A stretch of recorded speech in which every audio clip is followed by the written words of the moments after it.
Welcome to Sunshine State of Mind. I'm Andy. And I'm Shannon. How you doing? We are back. We're finally back. It's a miracle. It's been what feels like a very long 2 weeks. 2 weeks off. No. It's been like almost a month because our last episode was September 3rd. We haven't been off for a month, have we? Almost. Because we missed 2 episodes. This is coming out on October 1st, so. No. Yeah. Has it really been a month? Our last episode was September 3rd. The last episode was Galaxy's Edge. Yeah. Was September that a month 3rd. ago? Yep. No, come on now. I know, it's crazy. We've had to take a unplanned absence. We kind of had like a little bit of a flu that went through both of us for a weekend. We said we can't do the podcast. And then all our equipment just kind of crapped the bed. It spontaneously combusted. Yeah, we learned a lot when starting a podcast that go have the right equipment from the get-go, because we kind of had a little bit of a MacGyver situation going. No, we totally had a MacGyver situation going.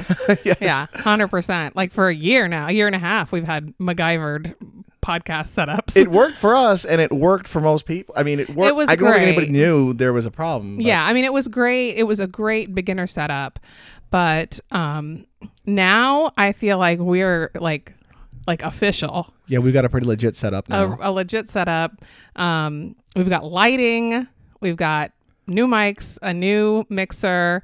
And it's all thanks to an anonymous donor. Anonymous donor who would like to remain unnamed, but we would like to give huge thanks to for hooking us up. Yeah, they're amazing. We're so thankful to them. And they're a big fan of the show. And the only thing they wanted us to say was that they are a 5th generation native Floridian, which... And they said, we miss listening to you guys. So yeah, it was pretty cool. And what can we do to get you back? Yeah, so... Thank you guys again. And we've got some new lighting in here because we have we're on YouTube now. If you guys haven't been seeing that, we only have 1 episode on YouTube because we said, hey, we're going to put these up on YouTube now. And then right after that, us. we learned if anybody wants to start a podcast, and I highly recommend it. It's a really fun thing to do. But if you're going to have a co-host like this, don't do USB mics, because we had 2 mics that had a USB plug-in, and it turns out that's a big deal. It makes your computer spontaneously combust. Yeah, we had to have this software workaround, and then what happened was Adobe... I don't know that they care about any of this, honey. No. Yeah. But I'm saying if you ever decide to start one of these, and I super recommend it. Yeah. We're going to start another podcast where we tell you how to podcast. No, I actually want to start a second one now. I don't know what it'll be about, but I love doing this. It's so fun. It is really fun. It is fun. So, gosh, we've been really busy. I mean, I know that it's been tough because we haven't really been here to talk to you guys in a while, but we've been really busy. We've been busy running around, going and doing different things. We've been to Disney a couple times. I got a inflatable kayak just recently. Yep, you did. So I cannot wait to go out in that thing, explore that thing, talk about what we see and do in that. Yeah, explore and you have some Florida explored rivers and parks. Yeah, I took it out to Hillsborough River State Park. Yep. Already, and that was awesome. Had a very cool close encounter with an alligator, and a buddy of mine is like, I mean, it wasn't that. It wasn't that. It was 5-10 feet away. Yeah, it wasn't like you guys hugged or anything. No, I tried.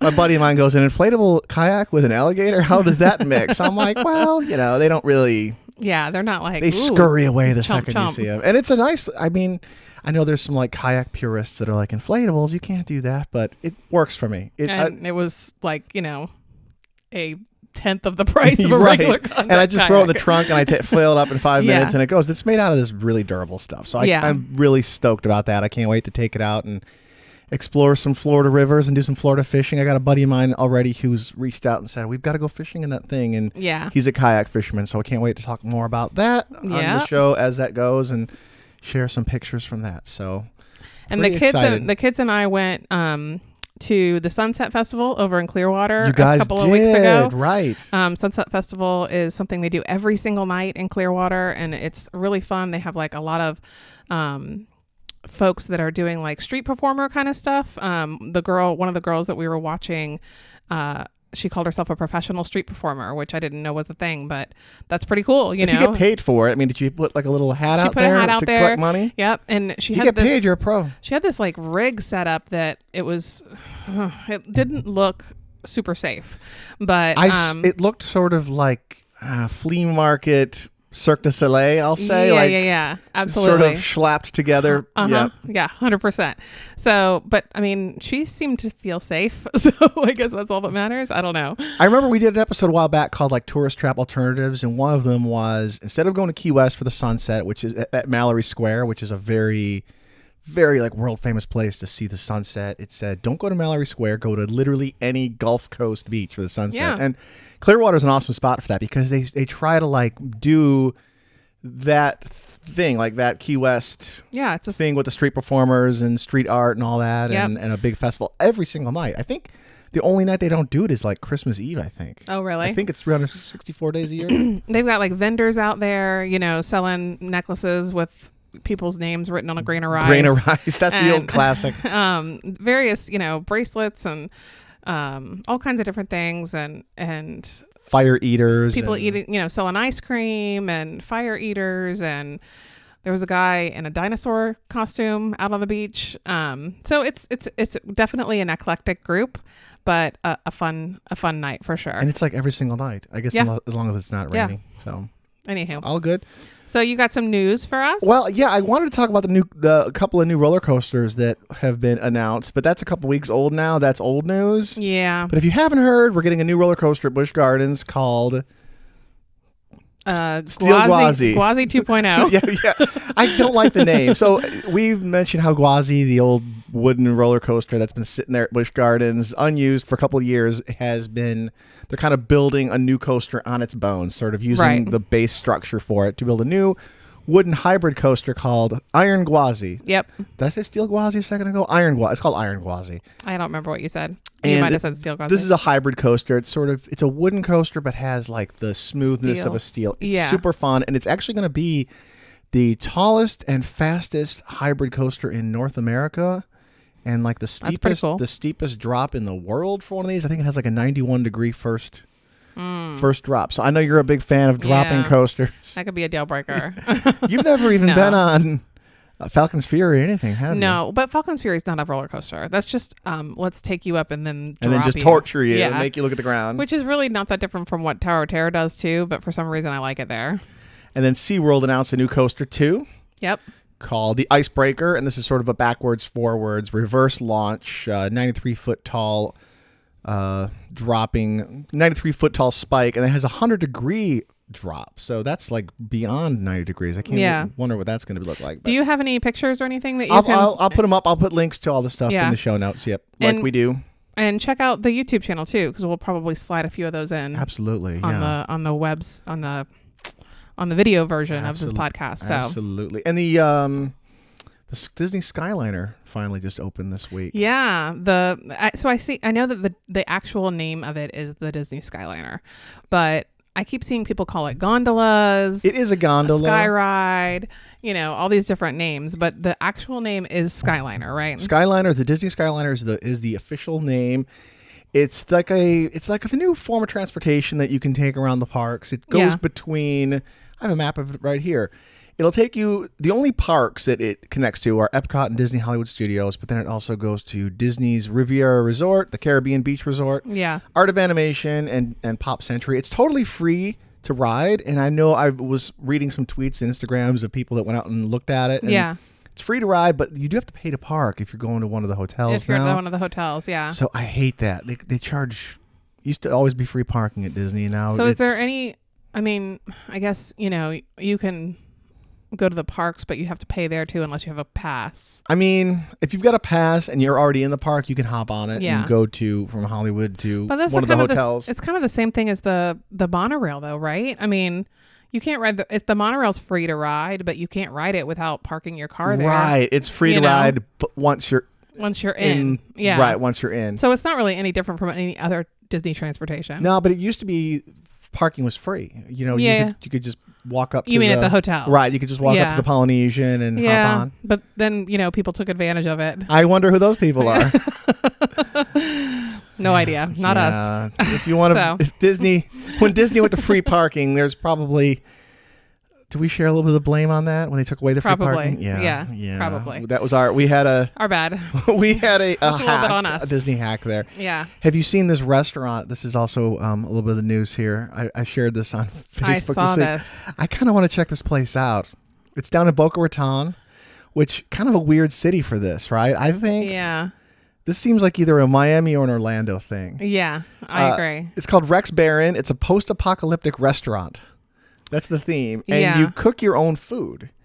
So on like a piece on a fire. They or have something, a right? 600 right. The dining patrons are known as survivors. You go in there, and you're not just a patron; you're a survivor, and you cook your food on lava rocks heated to 650 degrees. Lava rocks. That's right. That's right. It opens on October 16th, and before and after dinner, I almost said patrons, but they're survivors. Survivors. You can play interactive virtual reality games. There's going to be a whole bunch of what are those things called? The Oculus Rifts hanging from a bar. There's going to be a second bar that you can hang out in, and while you're sitting at the bar having a drink, you could be playing Oculus Rift.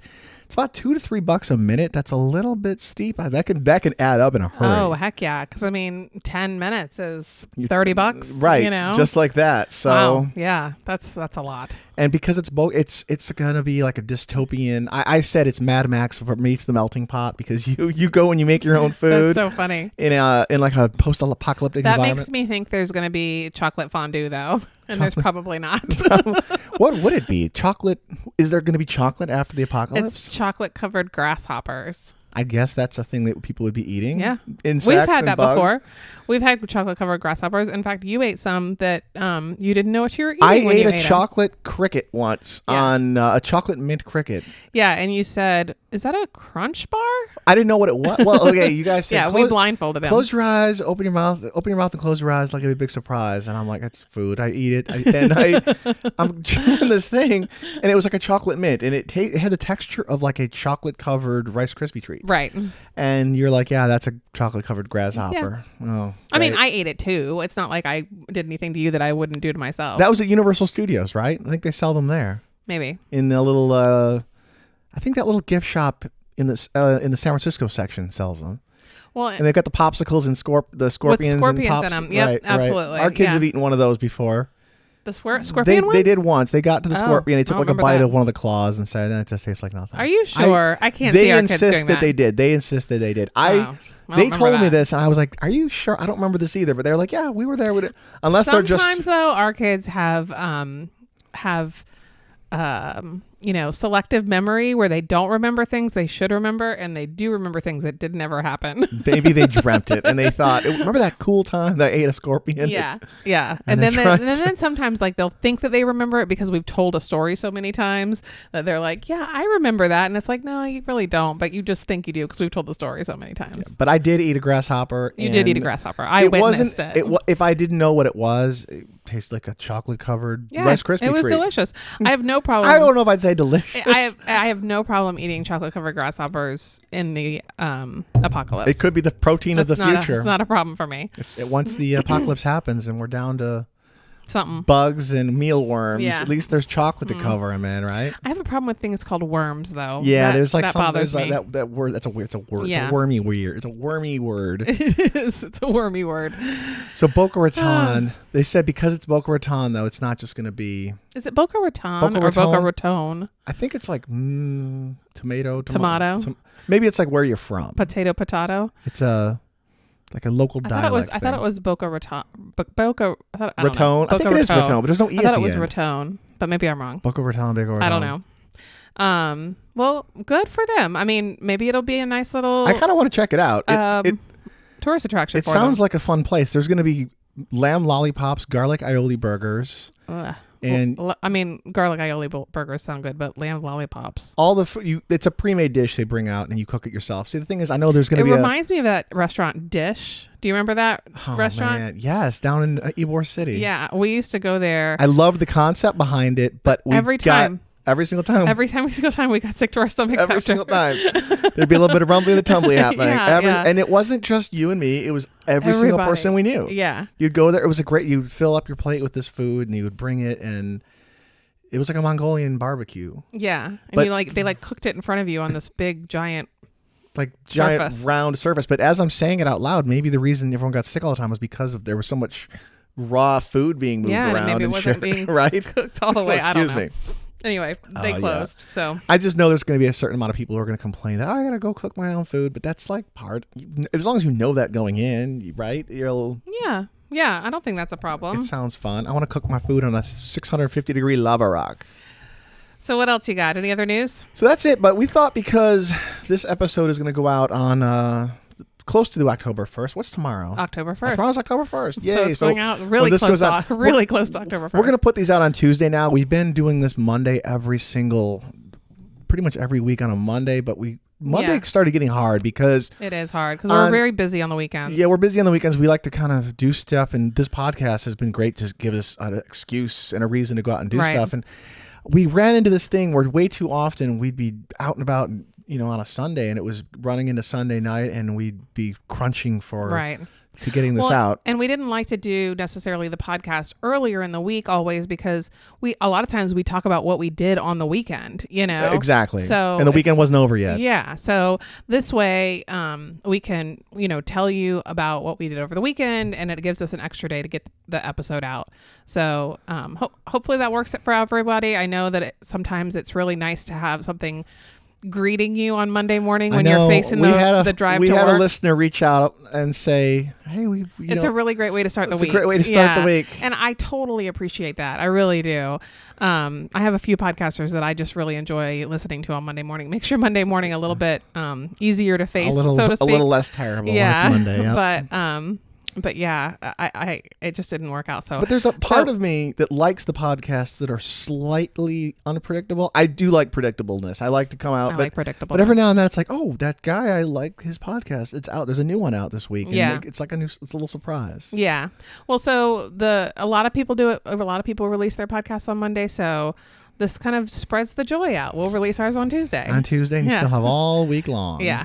So anywho. So because it's October 1st, we thought we were going to do a little short new segment on the show where at the beginning of each month, I'm going to look ahead and find 5 fun Florida festivals or fun Florida events that are happening in the upcoming month. Yep. Just to kind of talk about real briefly, something that I think I would want to go to, something that caught my attention. 100%. I said, I want to check that thing out.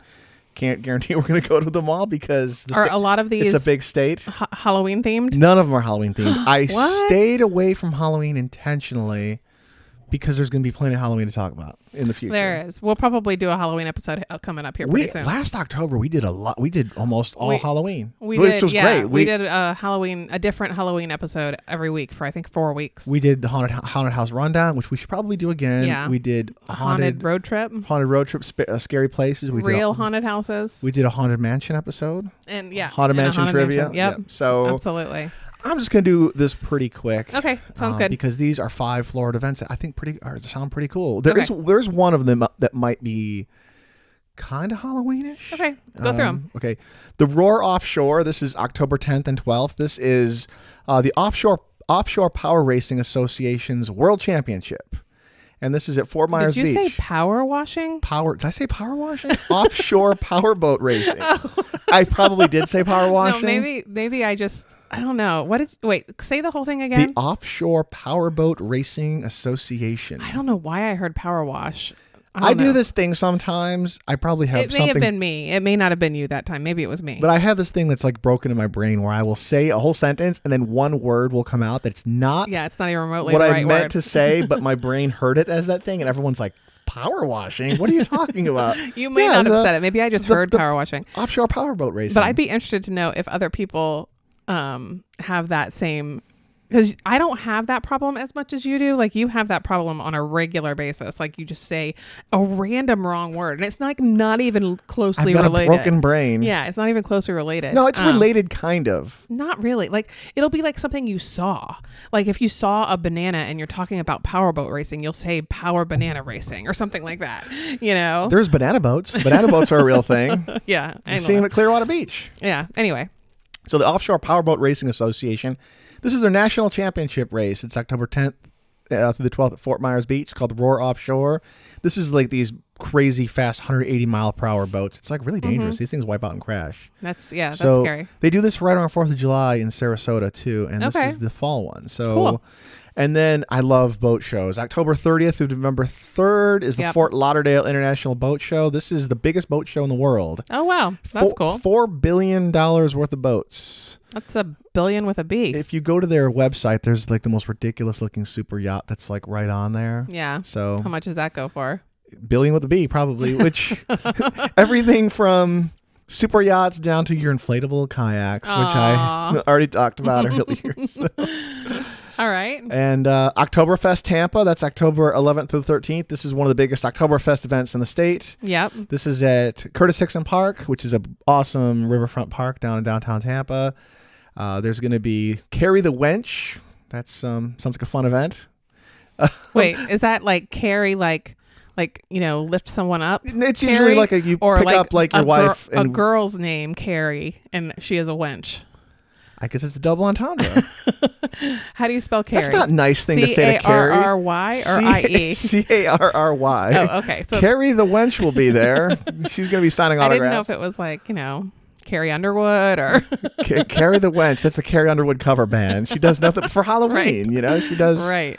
Yeah. Tug of war. Carry the... This is like that thing where you pick up like your wife or girlfriend and it's like a race. I think that's what that is. Okay. Yeah. That's cool. There's plenty of videos. That Tug of War, the beard and mustache competition. I was trying to grow a beard for the last couple of months and it just wasn't happening. I just don't have the face for it. Sticking with your goatee though. And then they got all the Oktoberfest beer events you could think of. Can I just say for a second how happy I am to see all the Oktoberfest stuff out? Like, I mean, I was at Publix and I saw Oktoberfest beer. I love Oktoberfest beer. And like at Starbucks, they've got the pumpkin spice latte out and all the pumpkin theme. You're such a mom. I'm so happy that fall is around the corner. And there's been so many days recently that it hasn't been insufferably hot, which is basically fall for us. It is. It's summer. It's summer with pumpkins. It's Florida fall. Yeah, but I mean, it's not like the humidity kind of cuts back. So I'm so happy. It makes me so happy. It has been pretty nice. And going back to the Disney Skyliner thing. Yeah. The reviews, people said it was great, and they said it wasn't as hot in there as you would think. Like people were saying, as long as it's moving, it was good. I assumed that there had to be some kind of like really great ventilation system in there because they're not. I mean, it's hot in Florida. Disney knows that. No, they're not gonna let you roast suffocate in this people. Thing. They said, but as long as it's moving, I did read that. As long as it's moving, it's not hot, and also it hasn't been that hot the last few weeks. I mean, it's been warm, but it hasn't been humid. It's been beautiful. Yeah. The Sea and Sky Air Spectacular in Jacksonville Beach, October 26th and 27th. This is Is that an air show? Air show with the Blue Angels. That's cool. U.S. Army Golden Knights, the F-35 demo team. This looks awesome. I love air shows. Yeah. And if you ever get a chance to see the Blue Angels do it, it's so cool. It's amazing. Like I don't know how the heck they do that. I mean, it's like, I saw them at McDill one year at the air show down there. Yeah. And every time they make like these close passes, you're just like puckering up. Just like, how do they, it's really loud. They do that, right? Yeah. Overwhelming. And the last one, this is probably the one that's closest to Halloween. And I wasn't even sure I wanted to mention this. Okay. Because if you want more information, this is a family-friendly show. Go on YouTube. But the Key West Fantasy Fest is at the end of this month. Oh, okay. And that's a good time. I mean, I've never been, but it looks like it looks like a good freak parade. I love a good freak parade. Okay. So good freak show. So that's almost that's half the month, October 18th to the 27th. I've never been. I actually have some friends that go every year. They love it. They go every. Really? They love the thing. Okay, so that's cool. It's all over it's all over the Key, all over the island, and this year's theme is in tune but off key, whatever that means. So okay, there you go. All right. On to the episode. The episode. How long was our intro? That felt like that was a long. It was a long intro. Okay, it was about 25 minutes. Oh, good. Well, this is the meat of the show. So we'll just kind of run through the main part. Nah, we're in no hurry. So, a couple weeks ago, Wallethub, they're one of our favorite websites that puts together these arbitrary lists that ranks, best city for that and best. Well, and it's like a financial website. Yeah, they do like credit reporting or something like that. So, and they base a lot of what they rank off of of the finances in the area too, like how much there is to do, but then also how much it costs to do it. So they're a credit reporting and credit health type site, but they do. I think one of the reasons they do these lists is because they push it out to the media, and then the media reports all over it, and then everyone hears about Wallethub. And that's totally a publicity stunt. I mean, that's why they do it. But but there is a financial aspect to the kind of numbers that they're running. Right. They crunch numbers for like how much things cost, how much there's to do. But a couple months ago, they did the most fun states. They ranked all 50 states in terms of fun. Yeah, that's right. Florida, we did a whole episode about this where we kind of broke down the fun stuff against other states. Florida came in number 2. Yep. California was number 1. Yep. This time around, they ranked 180 cities in terms of fun. Okay. So I'm going to go down the list of the top 10. 180 cities in the nation, right? They took the top. Right. They took the top 2 cities. Well, they took the top 150 cities by population in the whole country. Yep. Then they added the 2 next largest from every state. Okay. Until they got to this huge list, and they broke them down in 3 different main categories here. They have entertainment and, let me get back to it here. Nightlife. Yeah, entertainment, recreation was one that was together. Nightlife and parties, and then cost. And then under each one of these, there was like a whole bunch of stuff, like entertainment and let me see what there was. There was like parks and rec, like how much Parkland area. Parkland, how much a beer costs, how much a movie costs, how many festivals there are, how many boat marinas there are, how much. So it took a lot of stuff into account. And then they broke it all down and they weighed it. They gave each things different weights. And then and so there's quite a few Florida cities here. So I wanted to go down the list from number 10 to number 1. So this is just to clarify, this is just Florida cities that we're talking about because this is the Florida podcast. Right. And but the list wasn't just Florida cities. It was cities across the nation, but we're just pulling out the Florida ones in order from 10, from worst to best, kind of a top 10 list, but they weren't ranked at 10, 9, 8, no. 7, 6, 5. I'll mention. They were, we'll tell you where they were ranked, but we're just kind of putting them in order based because we have 10 of them. Right. You want to know who the number 1 most fun city in America is, according to them? Are you looking at it, aren't you? I can't really see it. Okay. Las Vegas? It's Las Vegas. That's the number 1 most fun city in America, according to... It makes sense. And then the least fun city in America... Pearl City, Hawaii. Never heard of it. I'm surprised a Hawaii city would have made I know. the I'll least go. fun. I'll go to Hawaii. I don't know anything about Pearl City. I'll have fun there. You might go. It might just be like some hut. I don't know what's going on there. So I bet it's pretty though. It probably is. I'm sure it's beautiful. So, number 10. Number 10. Now this is 143rd nationally. Okay. So according to them, 143rd most fun city in America. And honestly, I'm surprised it's even on the list.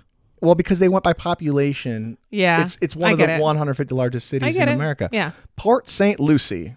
Yeah. Is the 10th most fun city in Florida. Now, I don't know if this methodology really translates though, because we're pulling out 10 cities out of their big list in Florida. Right. If you combined every single city in Florida again, fought them against each other, maybe the methodology would be better, because like there's certain cities that I think would definitely belong on this list that aren't there at all. Agreed. So this is pulling them out of the big national list. Yeah, I understand. So all right, so Port St. Lucie. Port St. Lucie. What does it have going for it? Port St. Lucie is the spring training home of the New York Mets. That's cool. Did you know there's 100? I had no idea. I just thought it was like I know I see it on the map, but it's 190,000 people live in Port St. Lucie. That's not a small place. I know that now. And it ranks number 1 nationally. Number 1 as the cheapest place in America for movie theater tickets. Oh, okay. I wonder how much the movie theater tickets are. I know, because we've got like $5 Tuesday over here. Yeah, we have $5 Tuesday. That's, so that's great. If you look at the list for movie theater tickets, California was far and away the most. Like every like cheap, most expensive movie ticket. These are so expensive, man. California. Yeah, so... All right, that's cool. Good for Port St. Lucie is number 1 nationally for the cheapest place. Number 9. This is one I take issue with because I think the methodology is kind of screwed up here. Okay. They say number 9 most fun city in America. Yeah. And the not in America. Number 9th in Florida. Yeah. Is Hialeah. Right. Didn't your grandparents live in Hialeah for a while? They lived in Lehigh Acres. I can see how you could. Yeah, sorry. Yeah, they live. So we Andy also wrote a blog post on this too on Sunshine State Insider. Yeah, that's a good point. Good time to bring that up. So we started a blog as well. We do have the website, and we're going to keep the podcast website. We're going to keep posting the episodes there. I know most people probably never even go to the podcast website. They just download it from their app. But we started a blog as well, kind of a companion blog called sunshinestateinsider.com. So go check that out. I'll put links to there on here, and this is all there too. So all with a little more information. I've got like fun things to do in each one of these places and stuff like that. So the reason I brought that up though was because I liked this particular caption under the photo that we wrote. Yes. So it was a picture. It wasn't one of your pictures, but it was just a picture that you found. It was a Creative Commons picture of it was a picture of what looked like maybe a community center. I think it was like an old train station or something. And it just said Hialeah on like the top of it. And what was the caption? Something like, Hialeah. Where they label things appropriately. Right. I gave that to you. I just said, look at this. I don't have a funny caption for this. Just do something. And you were like, well, they label things appropriately. Like, that's what I keep you around for. Oh, thanks. I'm glad you keep me around for something. But the reason, so Hialeah is ranked number 9 in Florida, which I don't think is really, if we compare it against everybody else, 131 nationally. Okay. The reason I think this one is kind of bonk, personally, is because Hialeah it's really just, it's part of Miami. Yeah. It's like you drive one block over and you're in Miami. That's like, I don't know, like comparing. But isn't Miami on this list? Miami's on the list. So. But this is. I get what you're saying now. They put them up there because it's a pretty big. It's got like 200,000 people living there. So it's a big city. It's technically considered one of the top 150 largest towns in America. Yeah. But it's like not even a suburb of Tampa of Miami. It's like Brandon. It's like a neighborhood of Miami. So to include that, it's kind of misleading. But I would love to hear from anyone who lives in that area to see if they think that it should be on here, or if it's kind of like, what did you say? You said it was like kind of a bunk. It was bunk. Well, it's kind of it's misleading that they put it because it's like a neighborhood of Miami. So why not just include it with Miami? I would love to hear from anyone from South Florida that has any opinion on that, because maybe they're like, are you kidding me? Hialeah, that's amazing. There, it apparently has a really nice little art scene. There's some art districts there. That is important. The racetrack is there. To me, that's really important to me, and I think it's important to a lot of people. There's some art parks. Yeah, I love that. There. Like there's a racetrack there. There's a lot of public art murals and things like that, which is neat. I think that goes a long way to boosting a city, in my opinion. I love that. Art and just in general, how much they pay attention to that kind of thing, because it really boosts an area a lot. It adds curb appeal. I mean, think about like when we went to Mexico, we went to Cabo San Lucas, and then we went to San Jose del Cabo, and Cabo San Lucas was super touristy and kind of grimy and not grimy in a grimy way. And San Jose del Cabo was like, granted, we were in the gallery district, so it was. We were in the really touristy part. Now it wasn't even touristy. It didn't feel touristy, but it was in the central part of town. It was the gallery district, so it was like all like really great art stores. It was just really pretty. They had the flags that you see and think of when you see pictures of Cabo hanging in different areas. I don't know.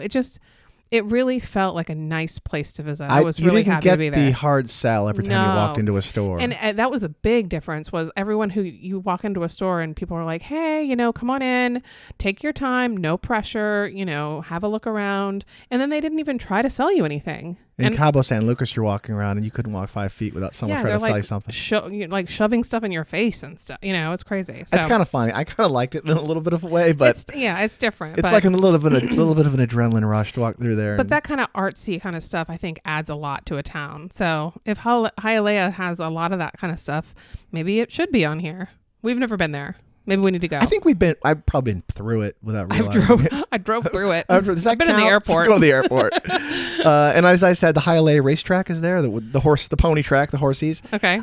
It's really low. It ranks really low nationally for. Well, here's the thing. It ranks low nationally for entertainment, recreation, and nightlife. Okay. And it's also expensive. But that's like, it's right next to Miami. If you want all that, just drive a block. Yeah. And it also ranks really, really low for parkland. So public parks and playgrounds. There's hardly any of those. But it's like a cramped, high density area. So yeah. Again, Okay. Number 8 is, I like this area actually. It's 102 nationally. Okay. And number 8 in Florida, according to their big list. Didn't break the 100. It didn't. It just narrowly missed it. But I think this is a nice area. I've been down here a bunch of times.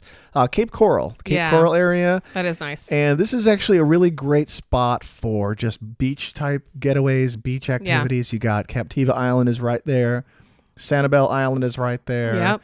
Cayo Costa, which is like a state park. It's a state park that you only can get to by boat. Yeah, and it's award-winning. It's an award-winning thing. I think we did an episode called Beaches that take you to remind you of the Caribbean. Yeah. And this one was up there. There's a campground out there, which I guess you have to reserve quite a bit in advance. It's pretty in demand, and you can camp out there after you take a boat out there. So you can only get to it by boat. Maybe I'll take my inflatable kayak out to Cayo Costa one of these days. Yeah. That's awesome. And then you've got tarpon fishing right there. So Boca Grande is right there, fishing. And that sounds exciting. That's the tarpon capital of the world, Shannon. Did you know that? I did not. I didn't include that in our capitals of the world in the past, but Boca Grande, Florida is the tarpon capital of the world. They have a big tarpon fishing tournament there every year. So good to know. I love that. And it's not far from the Everglades. It's in Corkscrew Sanctuary Preserve, which is another really good spot. So that's a cool natural area. Number 7, and this is number 81 nationally. Number 7 is Tallahassee. Really? Yeah. I thought, okay, so anytime there's a big college town, that's going to have built-in fun stuff to do, I would think. I mean, I would think Tallahassee probably has a lot of parkland. I don't know about that. I didn't. Let's see. It ranked number. They're just like when you go to Tallahassee, it's so green there. There's so much green space in Tallahassee. Everywhere you look, there's a ton of trees. That's actually one of the things that I really like about that area is it's so green. Well, it's the peninsula. It's not the peninsula. It's the Panhandle. So it's going to have like the more of a less tropical feel to it, right? Yeah, it does have a less tropical feel to it, but I just mean that they have like a larger density of trees in an area in Tallahassee than most places. Like it's just not like we call those forests usually, right? when they built Tallahassee, like it seemed like they built the buildings around the trees instead of on top of them, instead of plowing them down. You know what I mean? So they sort of built it into nature instead of. So going down the street, there's trees everywhere. There's buildings everywhere too, but there's trees everywhere. So I think they did a really good job with that. Sort of integrating the city with the surroundings. Well, it's 109th for recreation. Okay. 81 for entertainment. Okay. And then 90 for cost. So it's kind of middle of the road and the other things. And then it's sort of expensive because it's also the capital. So you're going to have. Yeah. There's a lot of politics. Right. And you got FSU there as well. FSU. So the city does not just revolve around the Seminoles. It revolves around. Right. Unlike the capital. Gainesville. Right. Where Gainesville, it's all about the college town. Yeah. But there's not a ton. I think Gainesville is probably one of the only college towns in Florida. Like UCF has Orlando, right? USF is Tampa. USF has Tampa. University of Miami is in Miami, right? FSU has Tallahassee. So Gainesville is kind of the only town that only pure college town in Florida. It was like the whole reason that city exists on the map. Obviously it was on the map, but only reason people go there is because of the university. Right. And this is one of those deals where if you compare just every Florida city against each other, Gainesville probably would be up there. Yeah, I agree. Gainesville's a nice town. I like Gainesville. It is a nice town. And there's a lot of bar life and nightlife there. Yeah, that's what I mean. Whenever you've got a college town, you're going to have a lot of bar life, a lot of nightlife. Yeah. And Tallahassee doesn't seem to have that as much as other places. But then again, it's the capital. Yeah, so you're gonna have all I'm that. with you.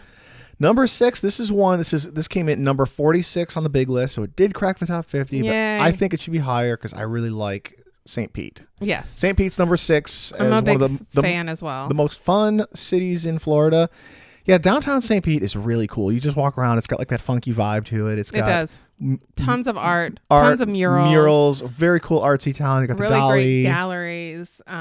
It's right there on the water, so it's beautiful. Really great parks in the area too. A lot of good parks. They've got the Dolly Museum, which I just mentioned, the Chihuly Museum. Great restaurants. He's your blown glass guy. Yeah, he is. He's my blown Your glass guy. You went down this like wormhole where you wanted to like learn how to do that stuff. I do. Remember? I still do. I still would love to learn how to blow glass. I think that would be amazing. And the thing is, the only place to do it is St. Pete. Is in St. Pete, and it's a little bit of a hike to I'm go sure there that's not the only place to do it, but the only place around here is St. Pete, and St. Pete is probably a good hour drive for us. For us, yes. Yeah. So that's hard to do right after work. Yeah, it is. They got really good beach access over there, and St. Pete's not quite like the old folks retirement community that people associate it with. I think nationally we've talked about that before, right? But it's not like that at all. It's really. not like, I mean, there's still pockets of that, but downtown St. Pete is awesome. Yeah, it's very trendy. It's very hipster vibe. I hate the word hipster because but I know what it means. I know what you're saying. It is though. And we can't forget about the St. Pete Shuffleboard Club, the world's largest and oldest shuffleboard club is down there, and that place is actually really cool. It is really cool. My cousin is a member there actually, and he had his wedding rehearsal dinner. It was awesome. At the shuffleboard. There was food trucks there. Yeah, it was. It was good time. So, anywho. Number 5. So this is number 40 nationally. Okay. Is Jacksonville. All right. So Jacksonville, this is funny. It's the biggest city in Florida by population. Yeah. And in area. Yeah. It's like the biggest city in the country by area. Oh, really? So which is why it's kind of like, here's the thing. This is one of those statistics which is a little bit like it's that way because of other reasons. Well, it's the biggest city in Florida. People from Jacksonville, they hate this, and they can, it's like one of those points of pride. Okay. That it's the biggest city in Florida. But it's the biggest city in Florida because there's like no suburbs. They just drew the city line around everything and called it Jacksonville. Duval County is like the entire... Is like the whole thing. Is the whole city. Yeah. Yeah. So Jason from The Good Place, that's his point of pride. Yeah. Yeah. Are you from Florida? Jacksonville. That show just season 3. Yeah. Just came out. But like you go to Jackson, you compare Jacksonville to like Miami. And Miami is like it's like the proper Miami proper doesn't have as many people sitting there. Right. Mm-hmm. But if you compare the cities, like Jacksonville compared to Miami is like a metropolis, And but I know what you mean. But they're number 40, and the thing that Jacksonville does have going for it that made it score really high on this list, it actually tied number 1 for acres of public parks and playgrounds. That's cool. That's really and it's cool. Pretty cheap. It only ranked 15th nationally in cost. Well, they have to have a lot of public parks if they have that much land, all that right? land. They're the opposite. we said Hialeah had very little parkland because it's all condensed. Yeah. And spoiler alert, Miami's the same way. Right. So Jacksonville, because it's so large and spread out, there's lots of parkland. So that's awesome. They got that, and they got good for them. Yeah. So number 4 is Fort Lauderdale. Okay. This actually just cracked the top 25. This came in at the number 24th most fun city in America. Yay, Fort Lauderdale. Yay. And Fort Lauderdale is really great for like their big claim to fame here. And this is why the boat show, we just talked about the Fort Lauderdale boat show. Mm-hmm. It's just like one of the best places in Florida for water sports. It's called the Venice of the South. The Venice of the East. Oh, the East. Sorry. So, because the Venice of the South, which is not Venice, Florida's Florida. Not the South. Yeah, right? well, I thought Venice of Florida would be Venice. Oh, yeah, Venice, Florida. They're talking about Venice, like the canal place. Yeah, because it has a lot of canals. Yeah, it's lots of canal. Go look at Fort Lauderdale on Google Maps, and it looks awesome. And there's just so many canals and waterways running through the city. So it ranked really super high in the recreation category because of all the marinas and the fishing and the boating. And there's beaches you can scuba dive off of. You can just take your equipment right down to the beach and swim right out there, and awesome. So it's awesome. It's well known for that. So okay. Ranked really high for entertainment and recreation, but low for cost. It's pretty expensive. It is kind of expensive down there. Number 3 most fun city in Florida, according to this weird methodology we're using. And okay. number 16. All of a sudden it's weird. Number 16. I went through that at the beginning. I admitted it's weird. I admitted it's probably not a good apples to apples comparison. Okay. But number 16 nationally is Tampa. Yay! So we know that place. We do. That's where we live. And it ranked number 1 in the nation for festivals per capita. That makes perfect sense. And so, yeah, if you live here, there's always like a festival for everything going on. There is. I mean, a sunset festival. That's Clearwater. No, that's Clearwater. But yeah, we have the Gasparilla Festival. That's the big one, the Gasparilla Pirate Festival, which is one of the biggest parades in America, which has a lot of festivals within it too. Well, it's a festival. It's like Festivalception. Yeah, Inception. It's about a month long. what's it? It's usually February? Yeah. It starts with a big event, like a huge pirate invasion. Go look at a picture of the festival of the Gasparilla Pirate Festival, and you'll just see an incredible amount of boats in the bay. There's this huge pirate ship. There's a pirate invasion. There's a lot of parades. There's two parades at the beginning of it. There's the kid parade, which is like the little more the kid friendly one. The tamer one, yeah. Then there's the day parade, the regular day parade, which is the less tame one. And then there's a night parade. The night parade a few weeks later, which is the least tame of all. That is the non-kid friendly parade. Don't bring your kids to that one. That's getting into more like the Fantasy Fest thing in Key West that I was talking about. And then there's like a Gasparilla Festival of the Arts, which is an arts festival. They have like a music festival. There's a Gasparilla Music Festival where they bring in bands that play it all down at the park. They just keep, riding that Gasparilla theme all through that whole month. And then the rest of the year, there's like a bunch of food festivals. There's like a Cuban sandwich festival. There's like a margarita festival. There's a mac and cheese festival. There is a mac and cheese festival. There's like a taco festival. There's a lot of food. There's everything. And they're all crammed in a few, like they're never in the summer because why would you? No, so it's always in. It's the opposite of the north. So when in the summer, when everyone does stuff outside and up north, the winter is when everyone does stuff outside in Florida. Right. So they're going to start right about now. We're getting in October. I know. That's why I'm so excited. This is my favorite time of year in Florida. October, November. It's great. So Tampa ranked number 12th nationally in entertainment and recreation. Okay. 21 in nightlife, but 70 in cost. So number 16 nationally. That's interesting. I just don't think Tampa's that expensive, but maybe it is. I mean, number 70 though. Think about how many cities are more expensive than 70 out of 180. Who was number or whatever. one? Let me see who number one was in cost. Who do you think number one was in cost? I don't know.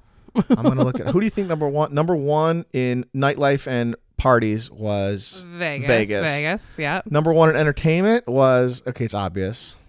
New York. Okay. Number one in cost is this is cost by cheapest. Amarillo, Texas. Okay. Number one, that's Amarillo, Texas. Most expensive is New York. Yeah, that makes sense. So interesting. Yeah. All right. So back to your list. Number 2. Okay. And also number 4 nationally. Okay. So Miami. So, that makes sense. Yeah, big world class like party, nightlife, beach city. Yeah, C&B scene culture. It's a good time down there. We've been down there. We've had fun. We've taken cruises out of there. That's usually when we're down there to take a cruise. We hang out for a couple days and then take a cruise. We went down for your birthday. We did go down for my birthday a couple years ago, and we did a Everglades. We did Everglades boat tour. Yeah, the airboat tour. That was really fun. Super recommend that. Yeah, it was very fun. That was great. It's a great way to see the Everglades without having to go all the way to the national park. Yeah, it ranks. Everyone knows of it as Miami. It's like a nightlife bar city, but it actually ranks number 5 in restaurants per capita. I believe that. And fitness centers per capita, which I believe when you think of Miami's culture, that totally. makes sense, right? Yeah. It's a C&B scene place. Yeah. I had somebody, again, not my quote, he called Miami the land of the $100 millionaire or something like that, or the thousandaire. I'm messing up what he said. It was something like there's a lot of people there that are trying to look like they're millionaires without actually. With only $100. With only $100. Gotcha. Right. That kind of thing. I'm with you. I wish I had whoever said that right here so I could ask him what he meant by that. And again, it's really, really low in like public parks and. Yeah. But there's a lot of people and a lot of built up. It's super condensed. When you get on there. And the number 1 most fun city in America, in Florida. And let me guess. The number 2 in the country. Let me guess. Go ahead. It's the Villages. Number 1 funnest city in Florida. It's Mount Dora. Mount Dora. No. Brooksville. You're getting warmer. Orlando. It's Orlando. It's not the Villages. Yeah, I didn't think it was the Villages. Is fun for, a certain demographic, a certain group of the population. But nationally, Orlando came in number 2, number 1 in Florida. Is Orlando what you would have ranked as the number 1 city? For in all of the country? No. I mean, just Florida? in Florida. Yeah, I would. I mean, Yeah, because when you look at all the stuff that the methodology was restaurants and attractions, and it actually ranks. This is crazy. It actually ties number 1 with San Francisco and Las Vegas for dance clubs per capita. Really? And it ties number 1 for restaurants per capita. So so that's, I didn't expect to hear that. Yeah. You think of obviously theme parks and water parks and attractions and tourist stuff, but restaurants and dance clubs per capita is number 1 in Tampa. No, Orlando. Oh, okay. Did I say Tampa? I thought you did. Oh. I did that thing again where my brain said the thing and my mouth said the other. Well, I mean, there's a ton to do in Orlando. I mean, whether it's a theme park or like you said, a restaurant or just random attractions, what's that Skyliner ride or not Skyliner? Oh, the Star Flyer and the Icon, and you drive down International Drive, and and downtown Orlando is actually a very cool spot now. They've got this area called the Wall Street Plaza where all the bars are and things like that. So it's not. And they have a lot of museums too, and I don't just mean like, I mean some of them are like kind of attraction museums, like the Ripley's Believe It or Not Museum and stuff like that. Those are everywhere, but not everywhere. No, well, the Ripley's Believe It or Not Museum, that's kind of a national chain. It is, but I mean, like you don't have them in Tampa. No, there's not. No, there's St. Augustine in Orlando. They're usually in cities with a lot of like kind of touristy sort of thing. So what I'm saying is it's not just theme parks that has that, people can do stuff there, but there's also a really great science museum there. So there's, a lot of amazing performing arts center. Yeah, the performing arts center is great down there. So I mean, I can totally see why Orlando's number 1 in Florida and number 2 nationwide for sure. See, where does it rank on recreation? It ranks number 2. Okay, well, entertainment, recreation, they combined. So recreation, when I think of recreation, I think of, I don't know, personally, it makes me think of like outdoor stuff and golf and fishing and boating and things like that. Whereas entertainment, I think of restaurants and movies and theater. Right. So I don't know if, when it comes to the entertainment part, definitely, but I wonder where they're getting the recreation from, because it's not a beach town. Yeah. And it's not, it doesn't really have a whole lot of, I mean, it does have some like outdoorsy stuff to do. Yeah, I think that, I think it makes a lot of sense for it to be number 1. I definitely would put it number 1. Number 1 in Florida. It's not the one of the most visited tourist destinations in the world, really, for nothing. So, of course, people come there for the fun, right? Absolutely. I mean, we drive there all the time for theme park weekends. I mean, almost every weekend we were over there. I like living where we do here because you don't have to live. You're away from it. Yeah, you don't have to live in the theme parkness. Yeah, but you're close enough. But we're close enough to it that we can go, and it's just an hour drive down I-4. When I-4 is cooperating, if I-4 is not cooperating, it could be a little bit longer. Yeah. I wonder if Orlando would rank even higher. Could it take the top spot if they would just fix the I-4 traffic? Probably not. I don't know. The world will never know. Las Vegas is it's a pretty fun town. Las Vegas is number 1, but I wonder. I don't know if Orlando could upset Las Vegas ever. The thing about Las Vegas is it's a little bit more of a niche. It's a wide niche. It is. What they're offering with the casinos and and the clubs and things is a little bit of a more selective niche. Orlando is theme parks and clubs and restaurants. Family friendly more. It's a little more family friendly, but I get what you're saying. Yeah, I don't know. I mean, I think it's very, very close. How close were they? Let me see. Las Vegas scored a 72 out of a possible 100. Orlando scored a 64 out of a possible 100. Okay, so, about 8 points apart. Yep. Number 3 was New York City. You want to know the rest of the top 10 before we close down the show? All right, real quick. Vegas, Orlando, New York, Miami. So that's your top 4. Chicago, number 5. Hometown. That's right. For him, for me. Atlanta, number 6. Kind of surprising. Atlanta's cool. Atlanta's got a lot of fun stuff. Number 7 is San Francisco. Number 8 is Portland. Okay. Number 9 is San Diego. Okay. And number 10 is LA. Okay, that makes sense. New Orleans at number 12. That's, I guess. Yeah. Yeah, I don't know who I'd put. Where I don't know who I'd put lower. Yeah, put lower. So yeah, I'd put New Orleans right there, and then Austin at number 11 since I skipped over one of them. Okay, cool. All right, there, awesome. and I'll put the link to all this in the show notes and all that if you're curious about seeing the most fun cities in America and where Florida ranks. I think there was one Florida one we left out that was like not in the top 10. Oh, what do you mean? No, I mean it wasn't a top 10. It was who was the? Oh, there was like an 11. There was an 11. Oh, okay, I understand. Want to find out who the number 11 is real quick before we quit? Sure. Pembroke Pines. Okay. There's your number 11th funnest city in Florida. Aww. Most fun, rather. Most fun. I shouldn't say funnest. Yeah. Well, this was fun. I'm so glad that we're back and that that you guys have come back with us and were patient with us for a while there. So thank you again for sticking with us, and we will see you next week because we're back on track. We are back and happy to be back. Yeah. So thanks, guys. Bye-bye. Thank you guys so much for listening. If you like this podcast, please support us by giving us a review on Apple Podcasts and sharing us with your friends and family. You can find us on Stitcher, Spotify, Google Play, or pretty much anywhere you download a podcast. Another more direct way you can support the show is by visiting our website, sunshinestatepodcast.com, and clicking through on the button that says Become a Patron. It's a safe and secure way you can support the show, and there are different levels, some of which will give you bonus content and even qualify you as an advertiser on the show. There's also an Amazon link on our webpage. If you click through on that link and just make your normal purchases, Amazon gives a commission to the show at no cost to you. You can also follow us on Twitter or Facebook. Our handle is @FloridaPodcast, or search Sunshine State of Mind on YouTube. And be sure to check out our website at sunshinestatepodcast.com. We'll see you next time.